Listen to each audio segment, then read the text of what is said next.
प्रधानमंत्री मोदी इस वक्त गयाना की संसद को संबोधित कर रहे हैं, सीधा लिए चलते हैं। किसी भी देश में कोई भी संकट हो, हमारा ईमानदार प्रयास होता है कि हम फर्स्ट रिस्पॉन्डर बनकर वहां पहुंचे। आपने कोरोना का वो दौर देखा है जब हर देश अपने अपने बचाव में ही जुटा था।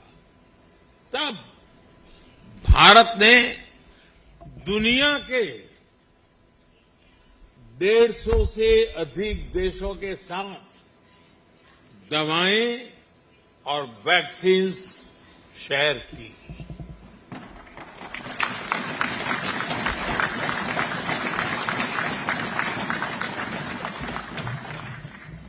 मुझे संतोष है कि भारत उस मुश्किल दौर में गयाना की जनता को भी मदद पहुंचा सका।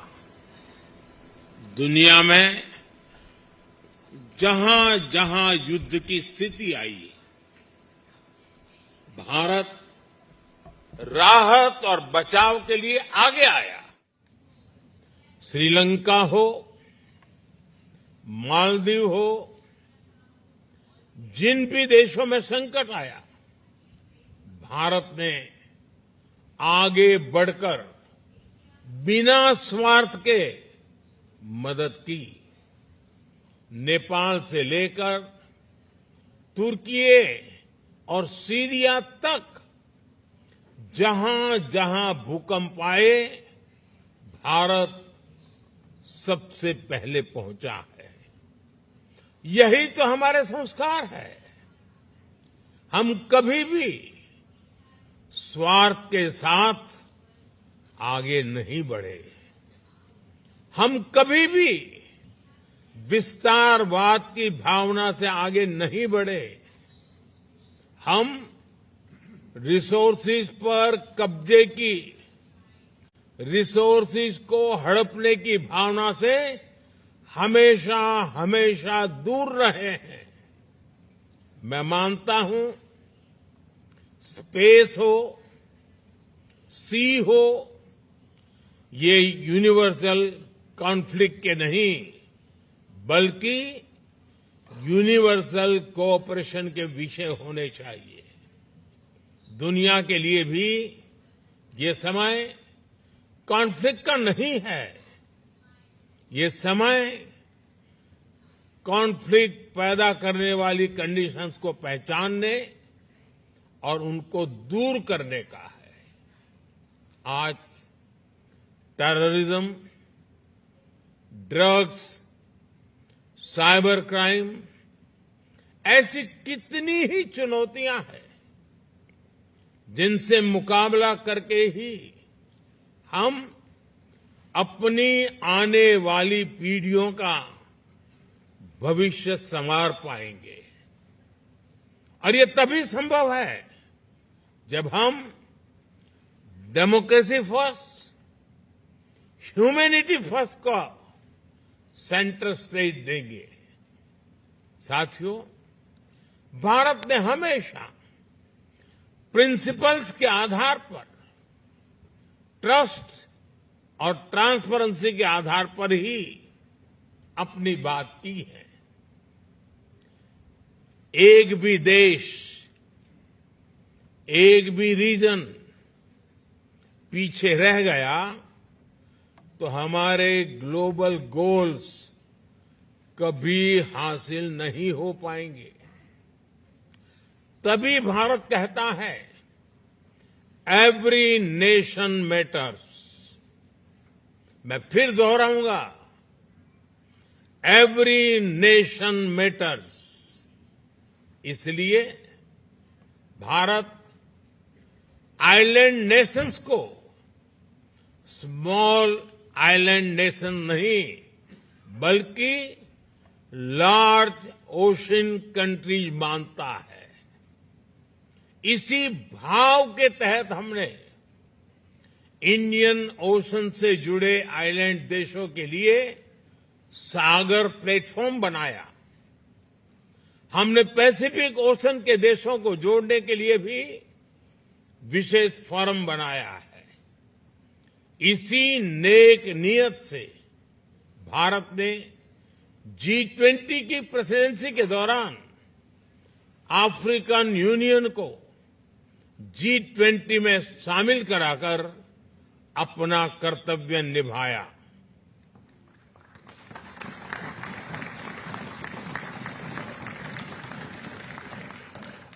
साथियों, आज भारत हर तरह से वैश्विक विकास के पक्ष में खड़ा है, शांति के पक्ष में खड़ा है। इसी भावना के साथ आज भारत ग्लोबल साउथ की भी आवाज बना है। भारत का मत है कि ग्लोबल साउथ ने अतीत में बहुत कुछ भुगता है। हमने अतीत में अपने स्वभाव और संस्कारों के मुताबिक प्रकृति को सुरक्षित रखते हुए प्रगति करने का प्रयास किया है, लेकिन कई देशों ने एनवायरनमेंट को नुकसान पहुंचाते हुए अपना विकास किया। आज क्लाइमेट चेंज की सबसे बड़ी कीमत ग्लोबल साउथ के देशों को चुकानी पड़ रही है। इस असंतुलन से दुनिया को निकालना बहुत आवश्यक है। साथियों, भारत हो, गयाना हो, हमारी भी विकास की आकांक्षाएं हैं। हमारे सामने अपने लोगों के लिए बेहतर जीवन देने के सपने हैं। इसके लिए ग्लोबल साउथ की एकजुट आवाज बहुत ही जरूरी है। ये समय ग्लोबल साउथ के देशों की अवेकनिंग का समय है। ये समय हमें एक अपॉर्चुनिटी दे रहा है कि हम एक साथ मिलकर एक नया ग्लोबल ऑर्डर बनाएं। और मैं इसमें गयाना की आप सभी जनप्रतिनिधियों की भी बहुत बड़ी भूमिका देख रहा हूं। साथियों, यहां अनेक विमेन मेंबर्स मौजूद हैं। दुनिया के फ्यूचर ग्रोथ को प्रभावित करने वाला एक बहुत बड़ा फैक्टर दुनिया की आधी आबादी है।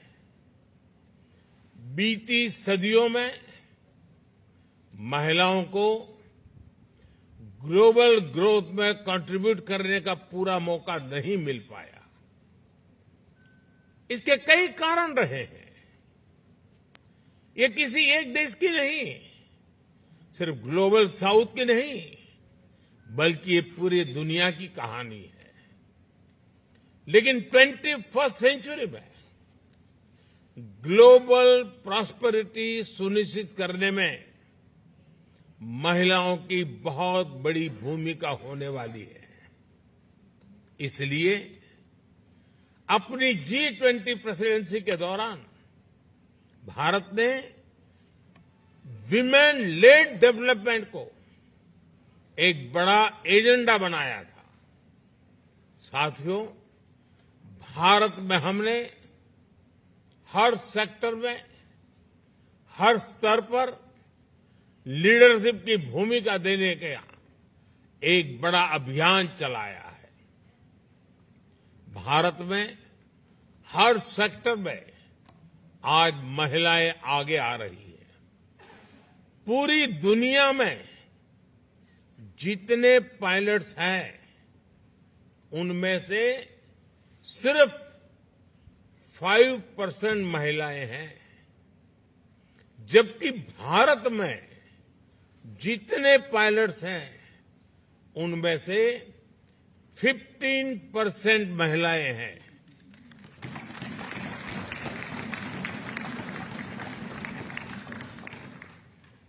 भारत में बड़ी संख्या में फाइटर पायलट्स महिलाएं हैं। दुनिया के विकसित देशों में भी साइंस, टेक्नोलॉजी, इंजीनियरिंग, मैथ्स यानी स्टेम ग्रेजुएट्स में 35% ही विमेन है। भारत में ये संख्या 40% से भी ऊपर पहुंच चुकी है। आज भारत के बड़े बड़े स्पेस मिशन की कमान महिला वैज्ञानिक संभाल रही है। आपको ये जानकर भी खुशी होगी कि भारत ने अपनी पार्लियामेंट में महिलाओं को रिजर्वेशन देने का भी कानून पास किया है। आज भारत में डेमोक्रेटिक गवर्नेंस के अलग अलग लेवल्स पर महिलाओं का प्रतिनिधित्व है। हमारे यहां लोकल लेवल पर पंचायती राज है, लोकल बॉडीज हैं। हमारे पंचायती राज सिस्टम में 14 लाख से ज्यादा यानी 1.45 मिलियन इलेक्टेड रिप्रेजेंटेटिव्स महिलाएं हैं। आप कल्पना कर सकते हैं गयाना की कुल आबादी से भी करीब करीब 2 गुनी आबादी में हमारे यहां महिलाएं लोकल गवर्नमेंट को रिप्रेजेंट कर रही है।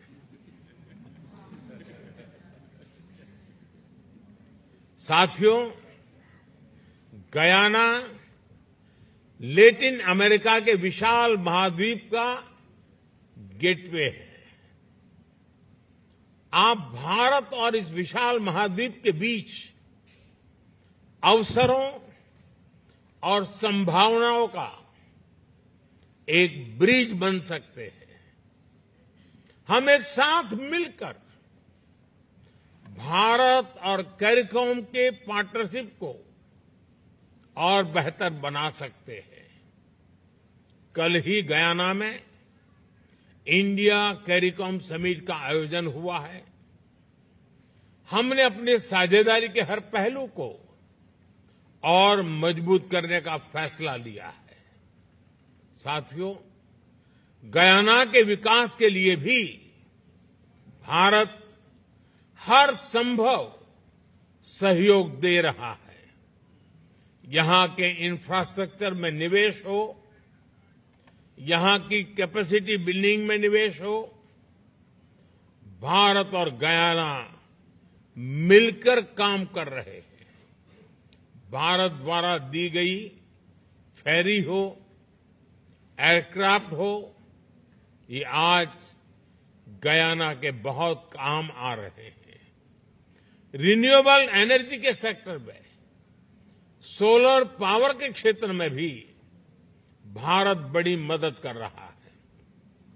आपने T20 क्रिकेट वर्ल्ड कप का शानदार आयोजन किया है।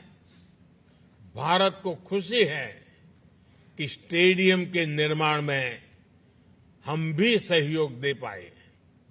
साथियों, डेवलपमेंट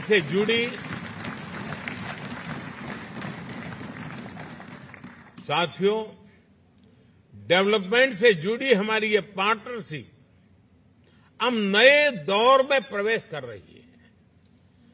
भारत की एनर्जी डिमांड तेजी से बढ़ रही है और भारत अपने सोर्सेज को डाइवर्सिफाई भी कर रहा है।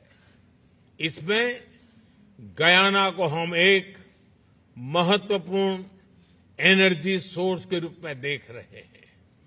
हमारे बिजनेसेस गयाना में और अधिक इन्वेस्ट करें, इसके लिए भी हम निरंतर प्रयास कर रहे हैं।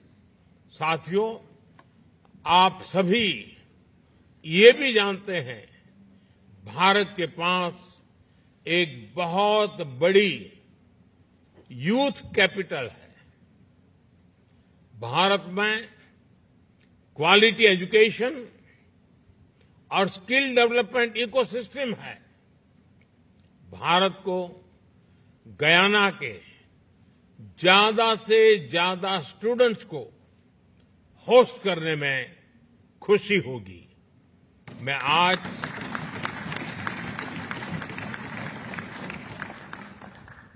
गयाना की संसद के माध्यम से गयाना के युवाओं को भारतीय इनोवेटर्स और वैज्ञानिकों के साथ मिलकर काम करने के लिए भी आमंत्रित करता हूं।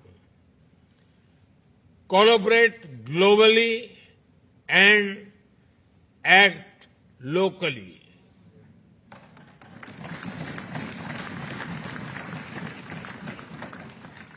हम अपने युवाओं को इसके लिए इंस्पायर कर सकते हैं।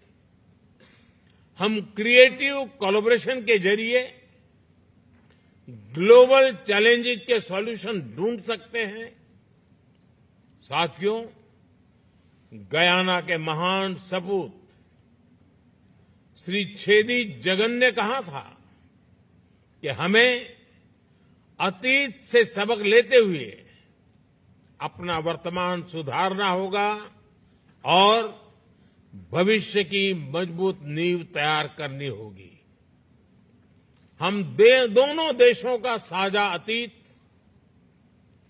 हमारे सबक, हमारा वर्तमान हमें जरूर उज्जवल भविष्य की तरफ ले जाएंगे। इन्हीं शब्दों के साथ आप सबके बीच आने का सौभाग्य मिला। इसके लिए मैं आप सबका आभार व्यक्त करते हुए अपनी बात समाप्त करता हूं।